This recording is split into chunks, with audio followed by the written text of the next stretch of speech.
Hello, my name is Andy Heemstra. I am the Assistant Director of Operations at Northern Jet Management here in the Grand Rapids Airport. My role is leading our team of pilots to operate our aircraft safely and efficiently to meet our customers' needs. An example of my work involves flight planning, especially when it comes to high altitude airports or high elevation airports. One of the things that I'd like to show you is a tool that we use to figure out the weight and balance of our aircraft. On this sheet here is a printout of the software that we use. On the left-hand side here we have the seats of the aircraft. Seats 1 and 2 are the pilots, and then going down are the seats in the aft of the aircraft. So we've built a flight with 7 passengers, 300 pounds of baggage, 5,100 pounds of fuel, which should be able to get those passengers back from Aspen, what we're going to talk about here in a minute, back to Midwestern U.S. Via burning roughly 3,700 pounds of fuel. So what we figured out here is that our maximum takeoff weight, our takeoff weight is scheduled to be 21,350 pounds from the Aspen airport. Another thing that I'd like to show you is particularly when it comes to high elevation airports, we have to be conscious of a couple of things that affect our performance. The density at that higher altitude causes the engines of the airplane to perform less than they do at sea level. The temperature can come into play. Higher temperatures decrease our performance. Also at this airport, we've got on the map here, you'll see that it's surrounded by mountainous terrain. We have to be able to outclimb that terrain with our airplane by a safe margin.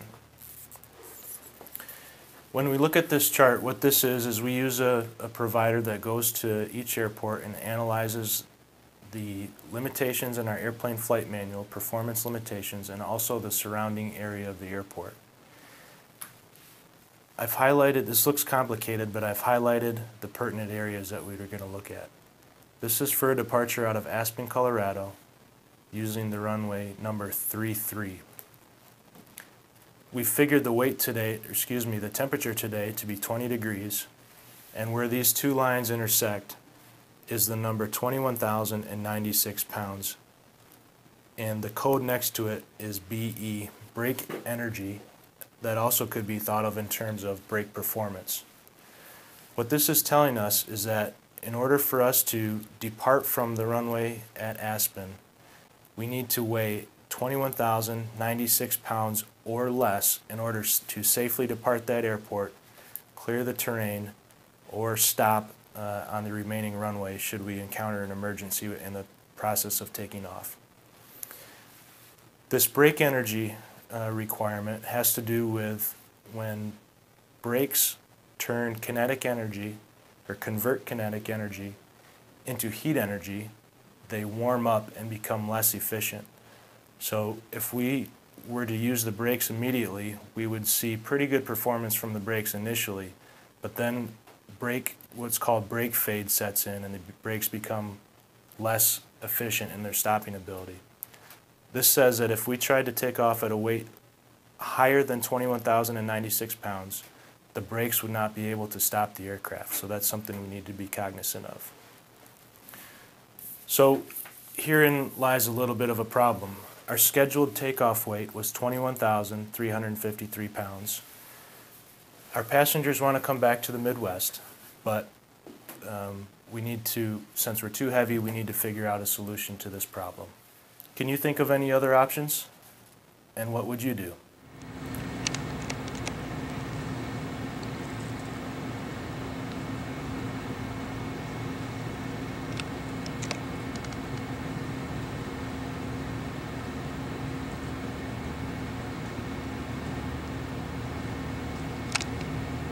A couple different solutions might be removing passengers, removing baggage, removing fuel, or you'll notice if we wait until the temperature decreases slightly down to about 14 degrees centigrade,